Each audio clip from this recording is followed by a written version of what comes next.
আরো কিছু আলাপ করলো রিফার সঙ্গে। রাফাত তখন ঘামছিল অনবরত। যদি তানিয়া বেফাস কিছু বলে ফেলে, কিন্তু তানিয়া সেটা করলো না। রিফার সঙ্গে একটি ছবি তুলে স্টেজ থেকে নামতে আরম্ভ করলো সে। রাফাত হাঁপ ছাড়লো যেন। একটা সিঁড়িতে তানিয়া পা রাখতে বিশাল হলরুমের এক কোণে মেয়েদের হট্টগোলের মাঝে একটি ছেলের দিকে নজর পড়লো তানিয়ার। ধূসর রঙা এক শেরওয়ানি পরনে ছেলেটির মুখে মেয়েরা রসগোল্লা পুরে দিচ্ছে। ভালো করে দেখে বুঝলো তানিয়া ভুল দেখছে না, ছেলেটি সৌমিত্র। এই দৃশ্যটা বিরক্তিকর লাগলো তানিয়ার কাছে। তানিয়া বিরক্তির নিঃশ্বাস ফেলে চেয়ারে গিয়ে বসলো। হাতে ফোন নিল মোহকে কল করার জন্য। মোহকে আশেপাশে দেখছে না সে, অথচ আজ তারও থাকার কথা ছিল, সে কি আসেনি? তানিয়া দুবার কল করেও মোহের ফোন সুইচ অফ পেল। বিরক্তিটা আরও বেড়ে গেল তার। খাবার টেবিলে একা বসে আছে তানিয়া। রিয়ানা একবার ডেকে গেছে তাকে যেন তাদের সঙ্গে গিয়ে বসে, কিন্তু তানিয়া জানে রিয়ানার সঙ্গে আবারও কথা কাটাকাটি হওয়ার সম্ভাবনা রয়েছে। কাজী একা একা বসে রয়েছে তানিয়া। বলা নেই কওয়া নেই, কোথেকে যেন তার পাশে এসে সৌমিত্র বসে পড়ল। সৌমিত্রের সঙ্গে তার আরেক বন্ধু। তার বন্ধু সৌমিত্রকে উদ্দেশ্য করে বলল, এই টেবিল ছাড়া আর কোনোটাই ফাঁকা নেই রে। সৌমিত্র ক্লান্ত ভঙ্গিতে বলল, হ্যাঁ, আর প্রচন্ড খিদে পেয়েছে। তানিয়াকে এখনো খেয়ালই করেনি সৌমিত্র। তানিয়া ঠিকই খেয়াল করে মুখ ঘুরিয়ে বসে আছে। বিড়বিড়িয়ে এসে বলে উঠল, এক হাঁড়ি মিষ্টি মেয়েদের হাতে সাবার করার পরও নাকি ওনার প্রচণ্ড খিদে পেয়েছে। সৌমিত্র কানে বিড়বিড়ে আওয়াজ অস্পষ্ট হয়ে এলো। ঘাড় ঘুরিয়ে গোলাপি শাড়িতে আবিষ্ট নারীকে দেখে মুহূর্তে ডেকে উঠল। মিস গোলাপি। তানিয়া হকচকিয়ে উঠে তাকায় আঁখি দুটো গোল গোল করে। সৌমিত্র আবারও তানিয়াকে আপাতমস্তক পর্যবেক্ষণ করে বলল, গোলাপি রংটা কি আপনার জন্যই বানানো নাকি? আজকেও আপনি গোলাপি শাড়িতে, নাকি আপনার সাথে সাক্ষাৎ আর পেছনে গোলাপি রঙের কোনো কারসাজি আছে? তানিয়া প্রসঙ্গ ঘুরিয়ে জিজ্ঞেস করে, আপনি এখানে বর নাকি কোনে পক্ষে? আমি সেইভাবে দেখতে গেলে কোনে পক্ষ মেয়েটা আমার বন্ধুর ছোট বোন, ওদের বিয়েতে আসতে পারিনি, তাই বন্ধুর জোড়াজোড়িতে এখানে এসেছি। আর আপনি এখানে? তানিয়া আমতা আমতা করছে। পাশেই সৌমিত্রের আরেক বন্ধু। সে বলতে চায় না রাফাত তার প্রাক্তন। তানিয়ার অস্বস্তি দেখে সৌমিত্র ফট করে বুঝে নিল বিষয়টি। ওহো, ওয়েট, এই ছেলে? কোনো চিন্তা ভাবনা না করে তানিয়া সৌমিত্রের মুখ বন্ধ করতে তার মুখের উপর হাত রাখলো। বিয়ে বাড়ি ভর্তি আত্মীয়, সে চায়নি বিষয়টা ফাঁসিয়ে কথাগুলো নতুন বউয়ের কানে পৌঁছাক। সৌমিত্রের ঠোঁটে হাত রাখার পর তানিয়ার মনে হলো সে ভীষণ লজ্জাজনক কাজ করে ফেলেছে। দ্রুতই হাতটা সরিয়ে নিল সে। সৌমিত্র গলা খাকারি দিয়ে বলল, নাইস ফ্রেগ্রেন্স, রোজ ফ্লেভারের ইউজ করেন। কান গরম হয়ে আসে তানিয়ার। পাশে সৌমিত্রের বন্ধু মুখ টিপে হাসছে। সে তাতে দাঁত চেপে বলল, দয়া করে চুপ করে থাকুন এখন, তাতে আমি শান্তি পেতাম একটু। সৌমিত্র বাধ্যমতো উত্তর করল, যথা আজ্ঞা। রাতের মহল। সরোয়ার সাহেবের বাড়ির বড় ড্রয়িং রুমে এসে উপস্থিত হয়েছে মেহমান। সরোয়ার সাহেব আজ বেশ খোশমেজাজে রয়েছেন। টুকটাক গল্প চলছে ওনার সঙ্গে নাহিয়ান রায়হানের, যিনি এই মুহূর্তে শহরের এক অন্যতম বড় ব্যবসায়ী। ওনার এক পাশে ওনার স্ত্রী এবং অন্য পাশে দেখা যায় হাস্যোজ্জ্বল মুখের একজন আধুনিকাকে, যে কিনা নাহিয়ানের একমাত্র ছোট বোন অন্বেষা। স্বাস্থ্যের প্রতি অতি যত্নশীল মেয়েটি চিকন গড়নের এবং পরনে শুভ্র রঙের সুন্দর ও দামি আধুনিক পোশাক। সজা চুলের ফাঁকে ব্রাউন কালার করা, সেসব দেখলেই বোঝা যায় নিজের সৌন্দর্যের পরিচর্যায় কমতি রাখে না মেয়েটি। সারোয়ার সাহেব ওনার পাশে দাঁড়িয়ে থাকা স্ত্রীকে আদেশ করলেন, স্বচ্ছের ঘুম ভাঙেনি, যাও ডেকে নিয়ে আসো ওকে, ওনারা অনেকক্ষণ এসেছেন। মিসেস জেবা মিহি সুরে বলল, গত রাতে ছেলের অনেক জ্বর ছিল, শরীর ভালো নাই ওর, তাই হয়তো ঘুম থেকে উঠতে পারছে না। নাহিয়ানের কানে এলো কথাটি। তিনি আগ বাড়িয়ে বললেন, সমস্যা নেই, শরীর খারাপ থাকলে ঘুম পাবে স্বাভাবিক, ওকে ডাকাডাকির দরকার নেই। আজ তো মূলত আপনার সাথে দেখা করতে এসেছি। সে তো বুঝলাম, কিন্তু এক ঢিলে দুই পাখি মারার অভ্যাস আমার, বোঝেনই তো আমি মন্ত্রী মানুষ। এমনিতে আপনার বোনও উপস্থিত আছে এখানে, কথা এগিয়ে রাখলে ক্ষতি তো নেই। নিজের ঘর থেকে সবে তৈরি হয়ে বেরিয়েছে স্বচ্ছ, গায়ে হালকা জ্বর তবুও বিদ্যমান। বৃষ্টির মৌসুমে চারিদিকে কিছুটা ঠান্ডার ছাপ পড়েছে। নিজের পাতলা জ্যাকেটের চেইন লাগাতে লাগাতে করিডোর পেরোতেই নিচে ভিন্ন কিছু কণ্ঠস্বর শুনে কপাল কিঞ্চিত ভাঁজ পড়ে স্বচ্ছের। ঘরের রেলিং ঘেঁষে তার ধূসর দুটি নয়নের নজর নিক্ষেপ করে নিচের দিকে। সোফায় আলাপচারিতা মন দিয়ে শোনে। আস্তে আস্তে শুরু হয় দৃষ্টি। জোরে চাপ দিয়ে ধরে থাকে রেলিং, অতঃপর দীর্ঘশ্বাস ফেলে দ্রুত পায়ে সিঁড়ি দিয়ে নামতে শুরু করে। তার নামা দেখে সকলের মনোযোগ তার দিকে যায়। মিসেস জেবা আদরের স্বরে বলে ওঠেন, ঘুম ভেঙেছে তোমার? দুপুরে কিছু খাওনি, এখন কিছু বানিয়ে দেবো?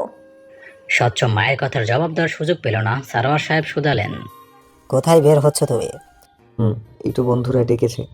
স্বচ্ছের সোজা উত্তর। সারোয়ার সাহেব তেজি সুরে আদেশ করেন, বন্ধুদের সঙ্গে তো প্রতিদিন বের হও, আজকে মেহমান এসেছে বাড়িতে, বসো আমার পাশে, কথাবার্তা বলো। স্বচ্ছ কোনো বাহানা ব্যতীত গিয়ে সোজা বসে পড়ল বাবার পাশে। সারোয়ার সাহেব নাহিয়ানকে দেখিয়ে বললেন, উনি হচ্ছে নাহিয়ান রায়হান আর এইস কোম্পানির সিও। নাহিয়ান স্বচ্ছের দিকে হাত বাড়িয়ে দিলে স্বচ্ছ ভদ্রতার খাতিরে হাত মেলায় ওনার সঙ্গে। সারোয়ার সাহেব কিছুটা হেসেই ছেলেকে দেখিয়ে বলেন, এটাই আমার বড় ছেলে স্বচ্ছ। আপনার তো আরও একটা ছেলে আর মেয়ে থাকার কথা, তাই না? নাহিয়ানের সরল প্রশ্নে সারোয়ার সাহেব মাথা দুলিয়ে বলেন, হ্যাঁ, ছোট ছেলেটা একদম বাউন্ডুলে, কথা শোনে না, সারাদিন বাইরেই কাটায়। আর মেয়েটা নিজের কাজ নিয়েই ব্যস্ত, ডিজাইনার তো বিজি ওমেন। নাহিয়ান প্রশস্ত করে হেসে নিজের বোনের দিকে একবার তাকায়। অন্বেষা হুট করে দৃষ্টি সরিয়ে ভাইয়ের দিকে তাকায়। নাহিয়ান বুঝতেই পেরেছিল সে এতক্ষণ স্বচ্ছকে দেখছিল। তার মুখের দিকে তাকিয়ে মিষ্টি হাসে অন্বেষা। নাহিয়ান বলতে শুরু করে, আমি আসল ব্যাপার বলে রাখতে চাই, আমার বোন হচ্ছে আমার অন্য দুনিয়া। সব কিছু একদিকে আর আমার বোন একদিকে। ওর বয়স অনেকটাই কম, তখন মা মারা গেলেন, বাবাও বেশি বাঁচেননি। চেষ্টা করতাম ওকে মা বাবার অভাব বুঝতে না দিতে, বাট এখন রিয়েলাইজ করছি ও বড় হয়েছে, তাই বিয়ের ব্যাপারটা ভাবছি। আপনারা কি স্বচ্ছকে বলেছিলেন আগে এসব ব্যাপারে? ওকে কিছু ভেবেছে? সারোয়ার সাহেব গলা খাকারি দিয়ে বলেন, ও আলাদা কি বলবে, ওর নিজের পছন্দ নেই। ও জানে আমি ওর জন্য সব সময় বেস্ট এনে দিয়েছি। স্বচ্ছ হঠাৎ মৃদু হাসল। তার হাসিটা কারো নজরে না এলো অন্বেষা দেখল। ভ্রুকুচকে এক নজরে চেয়ে রইল সে। অন্বেষা বিচক্ষণী মেয়ে। তার মনে হলো স্বচ্ছ নামক সুদর্শন পুরুষটি এক রহস্যে ঘেরা পুস্তক। তার মনে ভীষণ কৌতূহল জাগলো এই লোকটিকে আরও জানার জন্য। নাহিয়ানের স্ত্রী কথার মাঝে বলে ওঠেন, আজকাল ছেলে মেয়েদের তো পছন্দ থাকে, তাই না? ওরা একে অপরের পছন্দ করলো কিনা জানা প্রয়োজন। সারোয়ার সাহেব স্বচ্ছের পানে চাইলেন। তার মুখে বিন্দুমাত্র আগ্রহের ছাপ নেই, রয়েছে গাম্ভীর্যের আধিক্য। বসে বসে নিজের চেইনের ঘড়িটা আপন মনে ঘোরাতে ব্যস্ত সে। তখনই বেজে ওঠে স্বচ্ছের ফোনটা বের করে রিসিভ করার আগেই নামটা দেখে জড়িয়ে যায় মুখ।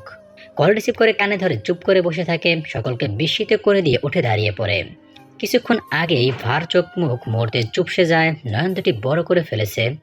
সে শুধু দুটো শব্দ উচ্চারণ করলো, আমি আসছি। কাউকে কোনো কৈফিয়ত না দিয়ে ঝড়ের বেগে হাঁটা ধরে স্বচ্ছ। সবাইকে না পেরিয়ে যেতে সারোয়ার সাহেব পিছু ডেকে বলেন, স্বচ্ছ, কোথায় যাচ্ছ? এটা কেমন অভদ্রতা? স্বচ্ছের হাঁটা বন্ধ হয়। মাথা ঘুরিয়ে তাকায়। তার তাকানোর মাঝে অনল প্রবাহ ছিল। তার দৃষ্টি কাউকে হুমকি দিচ্ছে যেন। সারোয়ার সাহেব বুঝলেন এই দৃষ্টি ওনার জন্যই। এদিকে খাওয়া দাওয়া শেষে পুরো আড্ডা মহল তৈরি হয়েছে রিসেপশনের একটি কর্নার। বন্ধু বান্ধব সকলেই বসেছেন নতুন বউ আর বরের সঙ্গে গল্প গুজব করতে। তানিয়াও রয়েছে সেখানে, তবে সে থাকতে চায়নি মোটেও। চলে যেতে চেয়েছিল। রিয়ানা তাকে এনেছে এক প্রকার জোর করেই। তানিয়া উপলব্ধি করতে পারে যখন তখন রিয়ানা বেফাস কিছু বলে দিতে পারে, তাই সে ভীষণ চিন্তিত। তার বিপরীত পাশে বসে সৌমিত্র তানিয়াকেই পর্যবেক্ষণ করছে। সবার বিয়ে নিয়ে আলোচনা শুরু হলো। কারোর বিয়ে হয়েছে, কারোর এঙ্গেজমেন্ট সেরে ফেলা হয়েছে, আবার কেউ রিলেশনশিপে। সবার কথা শোনার পর রিয়ানা দুম করে বলল, তানিয়া, তোর কি খবর? পুরনো রিলেশনশিপ ভুলে নতুন করে কি করতে পারলি? তানিয়া থতমত খেলো। সে জানতো এমন কিছু হবে। রিয়ানার আরেক বান্ধবী বলল, এবার রিলেশনে না গিয়ে সরাসরি বিয়ে করে নিস, তাহলে আর বর পালাতে পারবে না। বেচারি, তোকে দেখেই কষ্টই লাগে, শেষমেশ টিকিয়ে রাখতে পারলি না। এসব কথাতে রাফাতও ঘামছে। মনে মনে দোষারোপ করছে তানিয়াকে। কি দরকার ছিল এখানে আসার? তানিয়া ঢোক গিরে বলল, কোনো সম্পর্ক মৃত্যুর আগ অবধি টিকিয়ে রাখতে গেলে দুজনেরই ইচ্ছে, সম্মতি, ভালোবাসা, মায়া থাকতে হয়। হয়তো অপর পাশ থেকে তা ছিল, তাই সম্পর্কের সুতো ছিঁড়ে গেছে। এইসব নিয়ে আর কখনো ভাবি না। নতুন কাউকে সুযোগ দিলেও তো পারেন মিস গোলাপি, কিন্তু আপনি তো চোখে দেখতেই পান না। তানিয়া ঘাবড়ে তাকায় সৌমিত্রের পানে। লোকটা কি বলছে? তার জিজ্ঞাসু চোখ দুটি সৌমিত্রের দিকে স্থির। লোচন দুটি জানতে চাইছে কেন এমন বললেন। সৌমিত্র রিয়ানার দিকে চেয়ে বলে, মিস রিয়ানা, আপনি তো একটু আপনার বান্ধবীকে বলুন চোখ মেলে চারিদিকে দেখতে, যেন আমাকে দেখতে পায়। আমি এক হতভাগা, ওনার সামান্য ইশারা পেতে লাইনে দাঁড়িয়ে আছি। সকলেই আনন্দে হেসে উঠল, তানিয়া ও রিয়ানা ব্যতীত। তানিয়া এখনো সৌমিত্রের এসব কথা বলার পেছনের কারণ খুঁজে বের করতে পারছে না। এসব বলে কি লোকটা তাকে রিয়ানার বলা কথাগুলো থেকে রক্ষা করতে চাইছে? কে জানে। সকলের মাঝে তানিয়া এবং সৌমিত্রকে নিয়ে নতুন আলোচনা শুরু হয়। সকলে জানতে চায় সৌমিত্র কি আসলেই তানিয়াকে পছন্দ করে। সকলের উত্তর দিয়ে উঠে দাঁড়ায় সৌমিত্র। সকলকে থামানোর প্রচেষ্টা করে বলে, ইয়েস, আই লাইক মিস গোলাপি, কিন্তু সে চোখে দেখেও দেখে না, কানে শুনেও শোনে না। সৌমিত্রের বন্ধু মহল হাসতে হাসতে লুটিয়ে পড়ল। তানিয়া কি প্রতিক্রিয়া করবে বুঝে উঠতে না পেরে থম মেরে বসে রইল। সৌমিত্র তাকে আরো বিস্মিত হয়ে গেয়ে উঠল, হতে পারে কোনো রাস্তায়, কোনো হুট চলা এক রিক্সায় আমি নীল ছাতা নিয়ে দাঁড়িয়ে তুমি দেখলে না, রোদে পোড়ায় রোমিও চেহারা তুমি বুঝলে না। আমার ইশারা, মন বলে যদি থামতে, একদমই থামলে না। সকলেই হাততালি দিয়ে পরিবেশ আরো রোমাঞ্চিত করে তুলল। তানিয়া এক বিরাট অস্বস্তি থেকে বাঁচলেও নতুন অস্বস্তিতে পড়লো যেন। লজ্জা লাগছে তার। সৌমিত্র তার দিকে চেয়ে আছে এখনো। নাটক করলেও এতটা নাটক করার দরকার আছে কি? এত সরগলে সৌমিত্র অনুভব করলো তার ফোন বাজছে। সে সেখান থেকে খানিকটা দূরে এলো, কেননা কলটা স্বচ্ছ করেছে। সে কল রিসিভ করে হ্যালো বলারও সুযোগ পেল না। স্বচ্ছ ওপাশ থেকে প্রচণ্ড তাড়া নিয়ে বলল, তোর একটা ফ্রেন্ড আছে না, ফোন ট্র্যাক করতে পারে? ওকে এখন একটা ফোন ট্র্যাক করতে দিলে পারবে? স্বচ্ছের এত তাড়া দেখে নিজে কিছুটা ভরকায় সৌমিত্র। 1 সেকেন্ড হয়নি তাতে সৌমিত্রের গলার আওয়াজ না পেয়ে স্বচ্ছ চেঁচিয়ে উঠল, কি হবে বল? হ্যাঁ, নাম্বার দিলে পারার তো কথা, কিন্তু কি হয়েছে? কাকে ট্রেস করতে চাও? স্বচ্ছ নিজের শুকনো ঠোঁট ভিজিয়ে শ্বাস নেওয়ার চেষ্টা করলো। দম বন্ধ হয়ে আসছে, বাতাসেও শান্তি নেই। সে বলল, মোহকে, ওকে খুঁজে পাওয়া যাচ্ছে না। সৌমিত্র আকাশ থেকে পড়লো যেন। কি? খুঁজে পাওয়া যাচ্ছে না মানে কি? মানে বোঝানোর সময় আমার কাছে নেই। ওকে বিকেল থেকে পাওয়া যাচ্ছে না, ও বাড়ি ফেরেনি। ওর নম্বর ট্রেস করার চেষ্টা কর ভাই, জলদি। সৌমিত্র বিচলিত হলো তৎক্ষণাৎ, সায় দিয়ে বলল। আমি দেখছি। ফোন কেটে সৌমিত্র ছুটল তানিয়ার দিকে। তাকেও বিষয়টা জানানো দরকার। বন্ধু মহলের হাসাহাসির মাঝে সৌমিত্র তানিয়ার পেছনে দাঁড়িয়ে বলল, মিস তানিয়া, আপনাকে আমার সাথে যেতে হবে। তানিয়া পেছন ফিরে সৌমিত্রের গম্ভীর মুখ পরখ করলো, জানতে চাইল, কোথায় কোথায় কেন যাব? প্রশ্ন করবেন না, আমি যেতে যেতে বলছি। সৌমিত্রের কিছুক্ষণ আগের হাসি মুখ মিলিয়ে গেছে। কিছু কি ঘটেছে? আন্দাজ করে উঠে দাঁড়ালো তানিয়া। বাকি সব বন্ধু বলে উঠল, আলাদা করে প্রপোজ করার জন্য ডাকছিস? সেসব কথাতে কান দেওয়ার সময় হলো না সৌমিত্রের। তানিয়ার সঙ্গে দ্রুতই বেরিয়ে গেল সে। এদিকে মাথা ভর্তি উত্তাপ, দগ্ধ হচ্ছে হৃদয়। এক মুহূর্তের জন্য নিশ্চিত্তের স্থিরতা অনুভব করতে পারছে না স্বচ্ছ। মাঝে মধ্যে তার ইচ্ছে জাগছে মাথা ফাটিয়ে ফেলতে। আগের বার এটা করে সে শান্তি পেয়েছিল, কিন্তু এবার সে শুধু মোহকে এক পলক দেখতে চায়, তাও সুস্থভাবে। গাড়ির স্পিড বাড়ায় স্বচ্ছ, আর মনের আতঙ্কে সে কাউকে মেরে দেখতে পারছে না। সৌমিত্রের কল আসে। সময় নষ্ট না করে কলটা ধরতেই সৌমিত্র জবাব করে, ফোনটা বন্ধই ভাইয়া, হয়তো সিমও খুলে ফেলা হয়েছে। লাস্ট লোকেশন ওই ব্রিজের আশপাশে কোথাও ছিল। স্বচ্ছের ভীতি বাড়লো, হাত অনবরত কাঁপতে থাকলো। গাড়ির স্টিয়ারিং নিয়ন্ত্রণের বাইরে যেতে থাকলো। তখনই হাত দিয়ে জোরে চেপে ধরলো স্টিয়ারিং। সামনে সিগন্যাল পড়ে গেল, সব গাড়ি থেমে গেল, কিন্তু থামলো না স্বচ্ছ। আগের মতো স্পিডে সব গাড়ি অতিক্রম করে বেরিয়ে গেল। তার সময় নেই। এক একটা মুহূর্ত যাচ্ছে আর রুহু তার আর্তনাদ করছে। সিগন্যাল নামানোর ব্যাপারটি নজরে এলো ট্রাফিক পুলিশের। গাড়ির নম্বর নোট করা হলো তার। কল করা হলো ইমার্জেন্সি পুলিশ ফোর্সকে। স্বচ্ছ অপরাধ করে ফেলেছে। এদিকে নিজের নেত্রপল্লব মিলতেই মনে হলো মাথা জানা ব্যথায় ফেটে যাচ্ছে। মনে হচ্ছে কেউ টেনে এনে ফেলে দিল শক্ত কোনো জমিনের উপর। হাত পা কোথাও ছিলে গেল। চোখ খেসে বন্ধ করে নিল মোহ। হাত নাড়ানোর বৃথা চেষ্টা করে বুঝলো তার হাত বাঁধা। মস্তিষ্কে নাড়া দিল জ্ঞান হারানোর আগের মুহূর্ত। মাথায় যেন বিদ্যুৎ খেলে গেল। কারোর কান্নার আওয়াজ আসতে থাকলো। কান্নার আওয়াজ তার চেনা। মুখ থেকে হালকা আর্তনাদ বের করার চেষ্টা করলো মোহ, তবুও সফল হলো না। এরপর কর্ণকুহরে এলো লঞ্চের কিছু শব্দ। বুকটা ধুকবুক করতে থাকে। সে কোথায়? ভালো করে চোখ মেলে চারিদিকে অন্ধকারই দেখে। রাতের পরিবেশ। সনসন করছে চারিদিকে বাতাস। আচমকা তার মুখে টর্চ লাইট মারল কেউ। চোখটা আবার বন্ধ করতে হলো তার। মুখটা কাপড় দিয়ে বাঁধা থাকা সত্ত্বেও আওয়াজ বের করার চেষ্টা করতেই আরিদ্র এসে তার সামনে বসলো, তার হাতেই টর্চ। উপর হয়ে পড়ে আসে মোহ, অবস্থা বেশ রুগ্ন। আফসালতে আরিদ্রকে দেখে রাগে ঘসঘস করে উঠল সে। উঠে বসতে চাইল। আরিদ্র হেসে বলল, যদি চেষ্টা করে নাও, সফল কিন্তু আমি হব। মোহ নিজের বাধা পা দিয়ে লাথি মারার চেষ্টা করলো আরিদ্রকে। এত তেজ মোটেই পছন্দ নয় আরিদ্রের। সে চুলের মুঠি ধরে টেনে তুলল মোহকে। চোখে পানি টলমল করে উঠল মোহর। তাকে আরিদ্র ফিসফিসিয়ে বলল, তোমার জন্য চমক আছে, ভেতরে দেখো। লঞ্চের ভেতরে দেখতে বলল আরিদ্র তাকে। মোহন না চাইতেও দেখলো সেদিকে। ঈশানীকেও বাধা অবস্থায় দেখে থমকালো সে। ছটফটিয়ে যেতে চাইল ওর কাছে। ও কেন এখানে? মনে বিভিন্ন প্রশ্ন। ঈশানীর মুখ খোলা, সে কাঁদছে। মোহকে বলছে, আমায় ক্ষমা করো মোহ, আমার বোকামের জন্য তুই এমন অবস্থায়। মোহ কিছু বলতে চাইল, গোঙাতে থাকলো অনবরত। চোখ রাঙালো আরিদ্রকে। ছেলেটা আবারও হাসলো। অবাক হলে ভাবছি ঈশানীকে কি করে ফেলাম। তোমার ফোন থেকে নম্বর বের করে কল করেছি। আমি জানতে পেরেছিলাম ওর সাথে তোমার যোগাযোগ আছে। ওকে শুধু বলেছি তুমি আমার নাগালে আছো। ও যদি না আসে তোমার অবস্থা ওর মতো করবো। নিশ্চিত নারী বানাবো তোমায়। গা গলিয়ে আসে মোহের। শরীরের লোম শিউরে ওঠে। মুখে কাপড় না থাকলে থুতু নিক্ষেপ করতো আরিদ্রকে। ঈশানী ভেতর থেকে নিজের বাঁধা হাতটা জোর করে বলল, আরিদ্র, ওর কি দোষ? ওকে ছাড়ো। তুমি বলেছিলে ওকে ছাড়বে। তুমি কথার খেলাপ করতে পারো না। তুমি আমাকে আবার সেখানে রেখে এসো, নয়তো মেরে ফেলো, কিন্তু ওকে ছাড়ো, আমি তোমার পায়ে পড়ি। আরিদ্র টেনে হিচড়ে মোহকেও নিয়ে লঞ্চের ভেতরের দিকটায় গেল, অতঃপর ঈশানীর কাছে যে তার গালে হাত বুলিয়ে বলল, তোমার আর্তনাদ আমার খুব প্রিয়, তাই তোমার মুখ খোলা রেখেছি। তুমি তো জানো কথা দিয়ে কথা না রাখা আমার স্বভাব। কেন আমার বিশ্বাস করলে বলো তো? ঈশানী অশ্রুসিক্ত নয়নে চেয়ে মিনতি করল। আরিদ্র প্লিজ। আরিদ্র তবুও হাসলো। ঈশানী হঠাৎ কেঁপে উঠল, সমস্ত মিনতি রাগে পরিণত হলো আকস্মিকভাবে। এটা ঈশানীর স্বভাব ছিল, আগে থেকে সে চিৎকার করে উঠল। জানোয়ারের বাচ্চা, ছেড়ে দে আমাকে, তারপর তোর লাশ ফেলবো শালা। ভয় পাস আমাদের? বেঁধে রেখেছিস কেন? কুলে দে কি করে, জঘন্য কাপুরুষ, তোকে আমি। এই বলেই কিছু না ভেবে আরিদ্রের মুখে থুতু দিয়ে বসলো ঈশানী। মোহ কাঁপছে তখন, শরীরে শক্তি অবশিষ্ট নেই, চেষ্টা করছে ছাড়া পাওয়ার। থুতুতে ভরে গেল আরিদ্রের মুখ। আরিদ্রের বাকি লোকগুলো ঈশানীকে সরিয়ে নিয়ে গেল। ঈশানীর মুখ বন্ধ হলো না, সে বলতেই থাকলো, আমাকে মেরেই ফেল কুত্তার বাচ্চা। আমি বেঁচে থাকলে তোদের মতো কাপুরুষকে চুরি পরিয়ে ঘুরাবো, আর শেষে সকলের সামনে মারতে দ্বিধাবোধ করবো না। ক্রোধে কাঁপুনি উঠল আরিদ্রের শরীরে। পায়ের কাছে পড়ে থাকা একটা দড়ি হাতে তুলে ঈশানীর কাছে এগিয়ে গেল সে। ঈশানী ফুসছে, মুহূর্তের মধ্যে দড়ি দিয়ে ঈশানীর গলা পেঁচিয়ে ধরল আরিদ্র। পিলে চমকে উঠল মোহর। ঈশানীকে জোরে ফাঁস দিতে দিতে বলল, তোর ইচ্ছা আমি পূরণ করছি আজকে। জীবনের শেষ মুহূর্তে এসে গেছে তোর। এতদিন বাচ্চা রেখে বুলি করেছিলাম। ঈশানীর চোখ উল্টে যাচ্ছে। মোহ তার কাছে যেতে পারছে না, তবুও হাঁটু দিয়ে আরিদ্রের পায়ের কাছে যেয়ে পড়ল সে। আরিদ্র তার হাতের উপর পা তুলে দিল।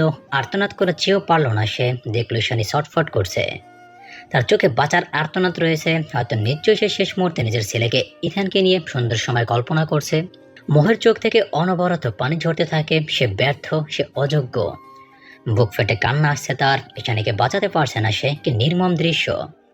মোহ সব অস্পষ্ট দেখছে। একটা সময় সে খেয়াল করলো ঈশানী শেষ নিঃশ্বাস ত্যাগ করেছে। সে তার পাশেই পড়ে গেছে নিস্তেজ হয়ে। আরিদ্র মোহের হাত থেকে পা উঠিয়ে নিল। দ্রুত ঈশানীর দিকে ফিরে স্পষ্ট কণ্ঠে ডাকতে থাকলো মোহ। লাভ হলো না। আরিদ্র যেন এতক্ষণ ঘোরের মধ্যে ছিল। একজনকে সে মেরে ফেলেছে, এটা অবিশ্বাস্য লাগছে। হাতে থাকা দড়ি দূরে সরে ফেলে দিল। কি করবে ভেবে পেল না। তখন যেন মাথায় শয়তান চেপে বসেছিল। এখন কি হবে অনেক ভেবে আরিদ্র তার সঙ্গে থাকা ছেলেদের বলল, এই মেয়ের লাশ বাইরে নদীতে ফেলে দে, তাড়াতাড়ি কর। মোহ চিৎকার করার চেষ্টা করলো, ওকে নিয়ে যেতে মানা করলো, তবুও কেউ শুনল না। দুজন মিলে ওকে ধরে বাইরে নিয়ে গেল। মোহ শেষ অবধি শেষ করলো। হাঁটুর মাধ্যমে কষ্ট করে বাইরে যেতে পানির তীব্র শব্দ হলো। সে বুঝলো ঈশানীকে ফেলে দেওয়া হয়েছে। সেখানেই থম মেরে বসে রইল সে। তার জীবনকে শূন্য লাগছে, সবটা ঘোলাটে লাগছে। তারা ব্রিজের নিচ দিয়ে পার হচ্ছে। মোহ উপরের দিকে চুপ করে চেয়ে আছে। তার খেয়াল যেন সব মরে গিয়েছে। একজন ছেলে আরিদ্রকে জিজ্ঞেস করলো, এই মায়ের কি করবো বস? এরও কি ওই মায়েরার মতো? ছেলেটির কথা শেষ না হতে আরিদ্র তাকে ধমক দিয়ে বলল, না না, আমি ওকে মারবো না, তোরা যা ইচ্ছা কর। আমি এমনিতে অনেক চিন্তায় পড়ে গেছি। আজকে রাতে তোরা ওকে নিয়ে যা মজায় কর। বুড়ের দিকে সেই নিষিদ্ধ পল্লী হবে ওর স্থান। গায়ে কাটা দিয়ে উঠল মোহের। আবছা আলোয় খেয়াল করলো সে ছেলে দুটির লোলুপ দৃষ্টি। আর হৃদয় কাঁপছে তার। এবার কি তার সম্মান খোয়া যাবে? আত্মা কেঁপে উঠল তার। সে পিছিয়ে গিয়ে থামলো একদম কিনারায়। ওরা এগিয়ে আসছে, নিচে পানি। এখান থেকে ঝাঁপ দিলে এই বাধা হাত পানিয়ে বাঁচার সম্ভাবনা নেই। ছেলে দুটির দিকে একবার তাকায় মোহ। হঠাৎ কেউ টর্চ ধরে তার দিকে ব্রিজের উপর থেকে। তার খেয়াল করে আরিদ্র চিল্লিয়ে বলে, এই শালা খেসকা হবে নাকি? ভেতরে নিয়ে আয়, তারপর যা করার কর। ছেলেটি মোহের হাত স্পর্শ করতে যায়। আকপাস না ভেবে নিচে ঝাঁপিয়ে পড়ল মোহ। ছেলে দুটো চিৎকার করে উঠল। আরিদ্র তড়িঘড়ি করে ভেতর থেকে বেরিয়ে এলো। মোহ স্বেচ্ছায় মৃত্যু বেছে নিয়েছে। এদিকে স্বচ্ছের হাতে একজন ট্রাফিক পুলিশ অফিসার ধরে রেখেছে। বারংবার গাড়ির লাইসেন্স এবং কাগজপত্র দেখানোর জন্য জেরা করে চলেছে। স্বচ্ছতাকে আশ্বস্ত করতে পারছে না। উপরন্ত চিন্তায় মাথা খারাপ হয়ে যাচ্ছে। তার উপর তা ক্রোধে রূপান্তরিত হচ্ছে। সৌমিত্র ব্রিজের উপর থেকে টর্চ জ্বালিয়ে চারিদিক দেখছিল। তানিয়ার হাত পা ইতিমধ্যে ঠান্ডা হয়ে এসেছে মোহের চিন্তায়। অনেকটা দূরত্ব রয়েছে সৌভিকের সঙ্গে তার দলের ছেলেপেলেরা। স্বচ্ছ বিচলিত কণ্ঠে পুলিশকে বোঝানোর চেষ্টা করলো, আমি কোথাও পালাচ্ছি না, লাইসেন্স এই মুহূর্তে আমার কাছে নেই। আমি আমার বাবার গাড়ি নিয়ে এসেছি, ওনার লাইসেন্স ওনার কাছে আছে। আমি একজনকে খুঁজছি, তাকে অনেকক্ষণ ধরে খুঁজে পাওয়া যাচ্ছে না, তার ফোন বন্ধ, আমাকে খুঁজতে দিন, আপনারাও সাহায্য করুন প্লিজ। একদম বাহানা বানাবি না, এগুলো গল্প থানায় শোনাবি। রুলস যখন ব্রেক করেছিস তখন জরিমানা দিয়ে দিস। দেখি কোন বাপের বেটা তুই, তোর বাপের নম্বর দে। সৌমিত্রের চোখ পড়েছিল একটি মেয়ের অবয়ব। চুল দিয়েছিল মুখ ঢাকা কিছুটা। এত উপর থেকে কিছু বুঝে উঠতে না পারা সে তানিয়াকে শুধায়, আপনি কি লঞ্চে কোনো মেয়ে দেখলেন? তানিয়ার চোখে তখন কিছু না পড়ায় অসম্মতি জানাতেই সৌমিত্র সেই অস্পষ্ট মেয়েটিকে পড়তে দেখে আটকে উঠে বলল। এই মনে হচ্ছে মেয়েটা ঝাঁপ দিয়েছে। কথাটা স্বচ্ছের কানে এসে লাগলো, গলা শুকিয়ে এলো। সৌমিত্রের ফোনে কল এলো। কল রিসিভ করতে লাউড স্পিকার ধরে নদীর পাড়ে মোহকে খুঁজতে থাকা শফিক বলতে থাকলো। আমি মোহের ফোন খুঁজে পেয়েছি, ও এর আশেপাশেই ছিল। সৌমিত্র চমকে জবাব দিল। আমার তো মনে হলো একটু আগে একটা মেয়ে লঞ্চ থেকে পড়ে গেল। সৌমিত্রের কথা শেষ হওয়া মাত্রই স্বচ্ছ কিছু না ভেবে পুলিশকে ধাক্কা দিয়ে ব্রিজের কিনারায় এসে আকপাস না ভেবেই ঝাঁপ দিল। নিজের ভাইয়ের কাণ্ড দেখে কিছু বলার সুযোগে পেল না সৌমিত্র। আতঙ্ক ঢুকেছে তার মনেও। সেও জ্যাকেট খুলে তানিয়ার হাতে ধরিয়ে দিয়ে বলল। ধরে থাকুন। তানিয়া কিছু বলার আগে রেলিংয়ে উঠে ঝাঁপিয়ে পড়ল সৌমিত্র। তানিয়ার সর্বাঙ্গ কাঁপছে, গায়ে কাটা দিচ্ছে। মোহ কি সত্যিই পানিতে পড়েছে? তবে সে তো সাঁতার জানে, নিজেকে তো রক্ষা করতে পারার কথা। তানিয়া মনে মনে প্রার্থনা করতে থাকে। অন্ধকার, পানির নিচে সব ঘোলাটে। স্বচ্ছ পাগল প্রায় হয়ে কাজটা করে ফেলল ঠিকই, তবে কাজটা ভুল হলো কিনা ঠিক সেটা বুঝতে পারছে না। একাধারে পানির নিচে অনেকক্ষণ থেকে দম বন্ধ হয়ে এলো তার। পানি থেকে মাথা উঠিয়ে বড় শ্বাস নিয়ে আবারও ডুব দিল সে একদম নদীর মাঝে। নদী এখন শান্ত, স্রোত কম। যদি কোথাও মোহ থাকেও তাহলে আশেপাশেই রয়েছে। এমত অবস্থা স্বচ্ছ খেয়াল করলো কেউ ব্রিজ থেকে তীব্র আলো ছড়ছে নিচে। অস্পষ্ট কিছু হলো দেখতে সক্ষম হলো সে। তার থেকে 5 মিটার দূরত্বে থাকে একটা মানুষ আকৃতি অবয়বে তার চোখ থমকালো। তার দম ফের বন্ধ হয়ে আসছে। সে দ্রুত এগিয়ে যাওয়ার চেষ্টা করলো সেদিকে। অবশেষে একটি হাতকে স্পর্শ করতে সক্ষম হলো স্বচ্ছ। কোনো কিছু না ভেবেই তাকে টেনে নিল নিজের দিকে। এক হাতে ধরতে খেয়াল করলো পেছনে তার হাত বাঁধা। আটকে উঠল স্বচ্ছ। খুলে দেওয়ার চেষ্টা করলো না। বুঝলো মেয়েটি ইতিমধ্যে জ্ঞান হারিয়েছে। দম বন্ধ হয়ে আসতে স্বচ্ছের। দ্রুত উপরে উঠতে না পারলে দুজনকে ডুবে মরতে হবে এবার। মোহকে অবশেষে তুলতে সক্ষম হলো স্বচ্ছ। তার মুখে, হাতে ও পায়ে নিষ্ঠুরভাবে বাঁধা দড়িও কাপড়। স্বচ্ছ হাঁপাতে হাঁপাতে মুখের বাঁধন খুলে দিতে দিতে শরীর ভারী হয়ে এলো। আচানক মোহের উপরে আচ্ছাও হয়ে গেল সে। বড় বড় শ্বাস নিয়ে নিজেকে ধাতস্থ করে উঠে বসলো। অন্ধকারে আফসা মোহের মুখে ভেসে থাকলেও কিছু সময়ের ব্যবধানে চুপসে গেছে চেহারা। তার গায়ে ওড়না নেই খেয়াল হলো স্বচ্ছের। দ্রুত নিজের গায়ের জ্যাকেট খুলে মোহের উপর দিয়ে তার ভিজা শরীর নিজের চোখ এবং বাকিদের নজর থেকে আড়ালের চেষ্টা করলো। বহুক্ষণ পর বাতাসে শ্বাস নিতে পেরে কেসে উঠল মোহ। বড় বড় শ্বাস নিতে থাকলো সে। তবে জ্ঞান সম্পূর্ণ ফেরেনি এখনো। স্বচ্ছের পক্ষে অসম্ভব হলো নিজের পৃথিবীর সমান অনুভূতিগুলো লুকিয়ে রাখা। মোহকে ধোয়াটা জাপতে ধরলো বুকে। মোহের কাঁধে নিজের মুখ গুজে বলল। আমার বুক চিরে তোমায় যদি সেখানে লুকিয়ে রাখতে পারতাম তাহলে বোধহয় তুমি নিরাপদে থাকতে। আফসোস আমি তা করতে পারি না। মেয়েলি কণ্ঠ স্বচ্ছের কানে বাজলো। মোহকে শুয়ে দিয়ে দেখলো বাকি সবাই তাদের দিকে ছুটে আসছে। সৌমিত্র পানি থেকে উঠে চিত হয়ে শুয়ে শ্বাস নিতে থাকলো অনবরত। এখনই যেন মরতে বসেছিল। বেশি গভীরে খুঁজতে গিয়ে দম ফুরিয়ে এসেছিল। বুকে হাত দিয়ে বুলাতে বুলাতে কাঁদতে থাকলো সে। স্বচ্ছের উদ্দেশ্যে বলল। তুমি তাকে পেয়ে গেছো বলবে না? আমি তো তোমার মতো সুইমিং আর শ্বাস বন্ধ রাখতে এক্সপার্ট নই। স্বচ্ছ তার উত্তর দেওয়ার প্রয়োজন বোধ করলো না। সে মোহকে দেখছে। তানিয়া এসে মোহের হাত পা ডলে গরম করার চেষ্টা করছে। পুলিশ দুজন ছুটে এসেছে এদিকেই। ওরাই লাইট ধরেছিল নদীর দিকে। সৌভিকের দলের ছেলে পেলে তাদের মানিয়েছিল বিষয়টি নিয়ে। আচানক পানি থেকে উঠে এলো সৌভিক নিজেও। সে উঠে এসেছে আরও একজন নারী যাকে তারা চিনতে পারল না। তবে এনে শুয়ে হাতের পালস চেক করলো সৌভিক। পালস চলছে না। সৌভিক শুধালো। তানিয়া মনোযোগ দিয়ে দেখলো তাকে, অতঃপর তড়িঘড়ি করে বলল। একে আমি মোহের ফোনে ছবিতে দেখেছিলাম। মোহ বলেছিল এটা তার অনেক কাছের বান্ধবী, যার সঙ্গে মোহের যোগাযোগ নেই। আগে এদের দুজনকে হসপিটালে নিতে হবে, তারপর বাকি সব হবে।